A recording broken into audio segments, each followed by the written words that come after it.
What's going on, everybody? It is November the 18th, 2025. Hope everybody's doing well. I'm making another video. I guess you can kind of say it's the next day. It's about 2:30 right now, 2:23 a.m. And I thought I would go over some history about the park that I went to yesterday. Yesterday I went to Caroline Cross Park, and just recently, this past year, they wound up redoing the playground, which is pretty cool. The one thing I'm kind of put off about is the fact that they didn't put any coverage over the playground. And if that is yet to come, then I don't know about it. I'm not really into the whole city news like I thought I was going to be. I did subscribe to a lot of city news, and I haven't been able to get a lot of information on the playground as of late. But I mean that, and I also don't really like dig into it a whole lot. So if I see something, I'll look into it more. But I guess I'll have to do my own digging on that. But so I'm gonna dive into a little bit of the history of the park. I came up with two stories. Don't know if they're both true or not. Don't know if one is true than the other one. I don't know, but I'll start off with the first history of it that I know of. I'm reading right here. It says Caroline Cross Park was named in honor of Caroline Cross, a 12-year-old girl who spent much time on the property before her sudden death in 1967. Prior to being named after her, the area was known as a Wildcat Mountain. The park officially became part of the Fort Smith City Park system in 1974. Before that, it was served as a tuberculosis sanitarium and was also managed by the Fort Smith JCs, a local young professionals organizations. And then we'll go down to the early history. It says local accounts recall Cross enjoying horseback rides and outdoor activities on the mountain. Her unexpected passing inspired her family and the local community to develop the site into a public park in her memory. Initial development involved community fundraising and donations of land, including contributions from residents and philanthropists. So I'm going to read you I read you some of that, and I'm going to try to find a different story that I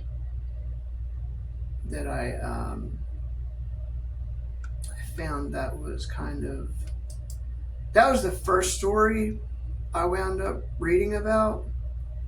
And so I'm going to go back and find the second story and read you that one. Caroline Cross Park in Fort Smith, Arkansas, has a rich history that began with the dedication of the park in 1949. The park was founded after 2 land donations and financial support from residents. The park officially opened in June 4th, 1949, and quickly became a beloved community space.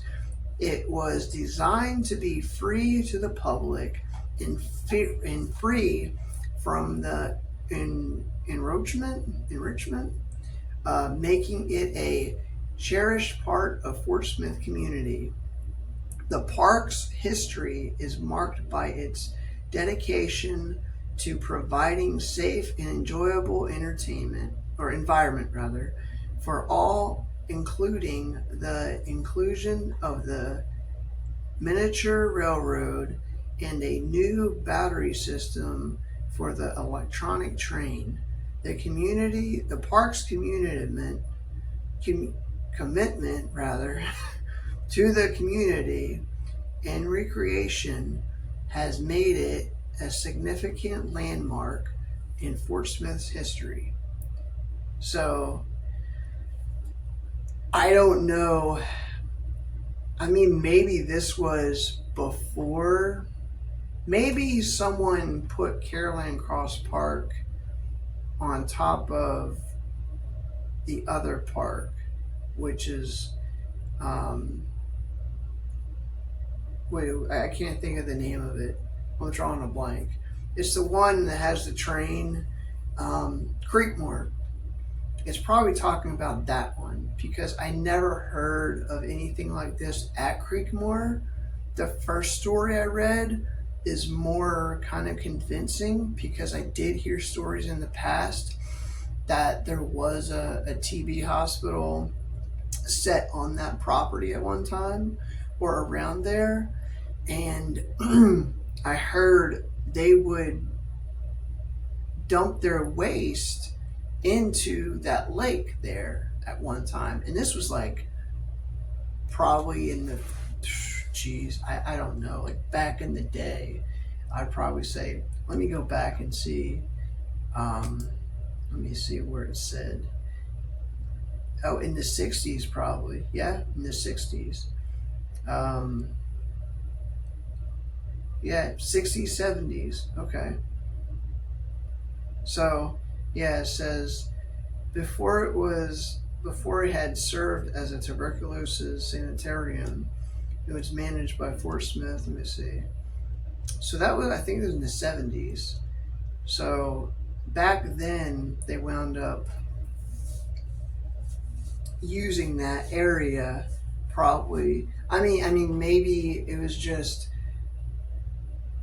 word of mouth. Maybe that didn't happen, but definitely it was a sanitarium around that area, or maybe on that area where like the playground is. I don't know if it was, because I know the hill when you're walking, if you watch the video, as I'm walking and I turn to go down that walking trail, you can look up off to your right and there's kind of there's kind of like a road that leads up, but it's like a dirt road. And so I don't know if that was a main road at one time, or I really don't understand that area right there. Let me see. In this kind of, some of the paragraph here kind of talks about the little girl, Carol Ann, that the park was named after. It talks a little bit about, what she liked to do and things like that. It says, let me see, she enjoyed horseback rides and outdoor activities on the mountain. Her unexpected passing inspired her family and local community to develop the site into a park.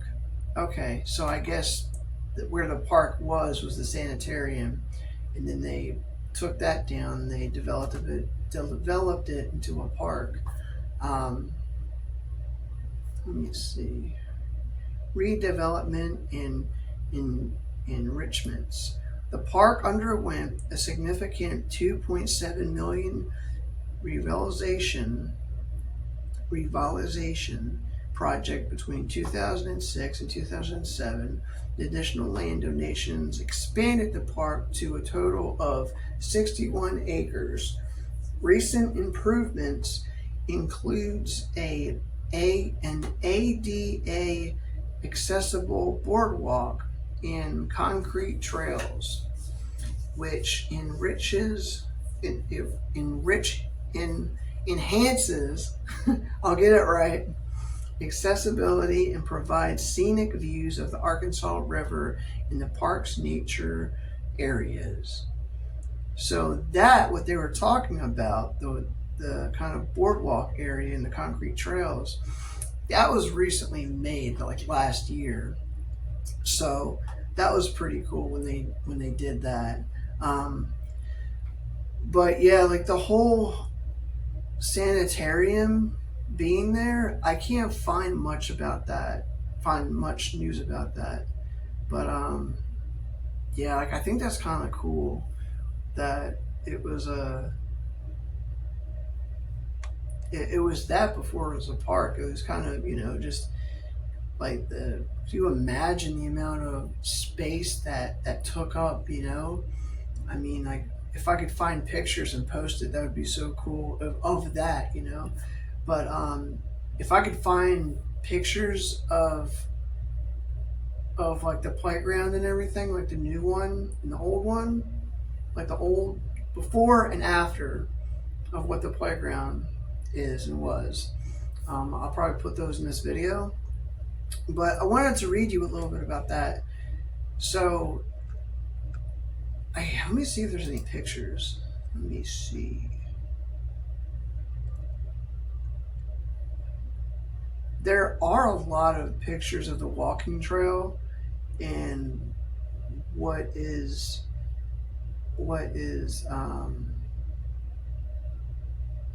just like part of the park and everything. But there's kind of pictures of like the new part of the playground, and if I could find pictures of what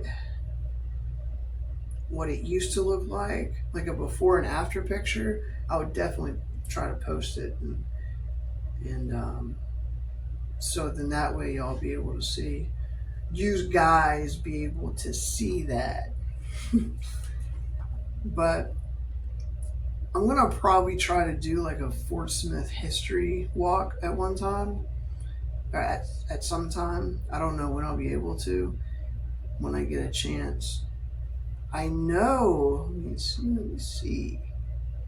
I know I tried to do a video on the Fort Smith historic site where Judge Parker would do his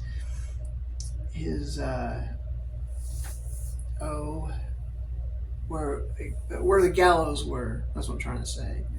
And I think I wound up getting to the point where I felt okay about it, making the video, and I was like starting to get out there, and then these people came and I got embarrassed and I stopped because it was my first time trying to do a video, and I was like, oh goodness. But I should just not even mind that and just do the video. So that's a little bit about the park. I think what I'll do is, after making this video, I'll try to find some pictures of the before and after pictures, or like photos of the playground, and put them on up here, and kind of see if there's any more pictures I could do and put them up there too. Like maybe if I could do like the sanitarium, or of like maybe what it looks like with like the boats out and stuff, because they do have, or they used to have or had the paddle boats there, and me and my wife went on it. That was pretty cool. It was okay. It was cool that we went on there and experienced that, but to get from one side to the other side it just took forever. I'm more of a motor type of guy when it comes to the water. But so besides that, I have a review I want to do for the Olipop cream soda, and this is a non-GMO, has probiotics, plant fiber, and let me see.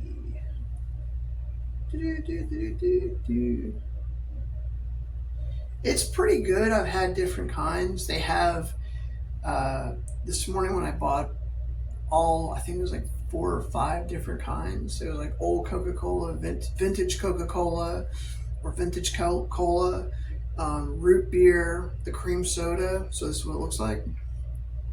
And I got the apple cider one. That was pretty good. It wasn't bad. And let me see if I can read this real fast.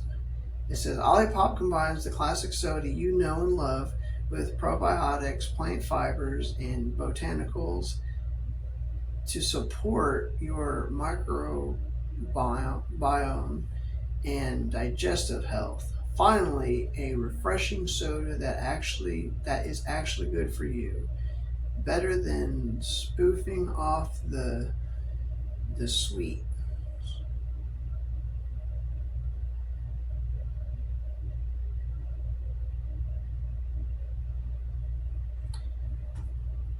Just trying to find out like what kind of what it looks like in here, or what it looks like in here, what the ingredients are in here. It's marshmallow root, cactus, napple cactus, um, kudzu root, casavon root syrup. I can't even read these, like little, they're kind of smudged, so I can't even really read them a whole lot. Lemon juice, concentrate, stevia leaf, Himalaya pink salt extract. So let's go ahead and snap into it. It smells like a cream soda. It's pretty good. It smells like a cream soda. So far, I like it. Let's go ahead and give it a taste.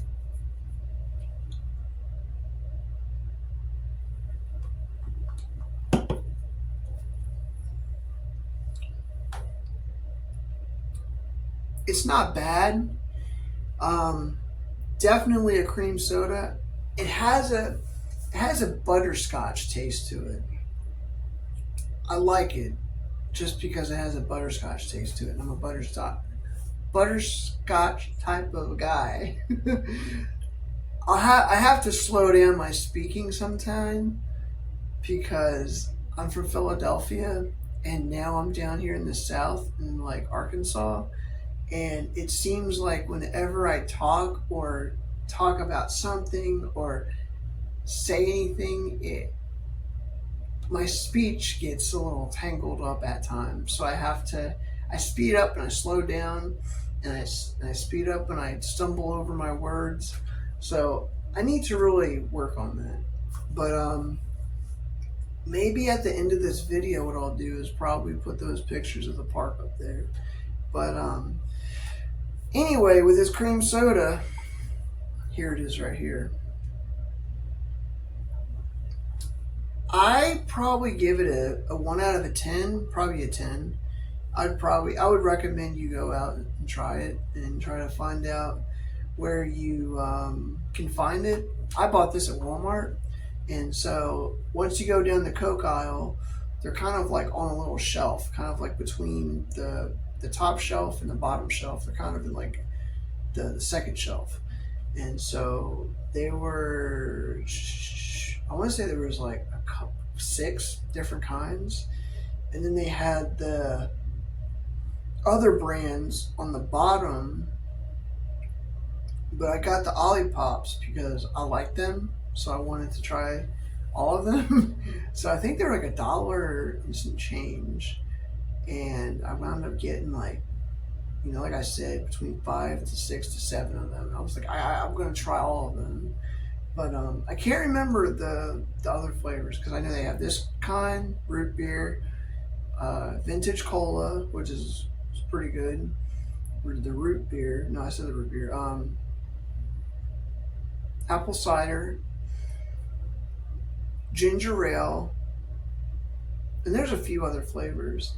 But yeah. So hopefully, if you like this video, go ahead and give it a thumbs up and comment and subscribe.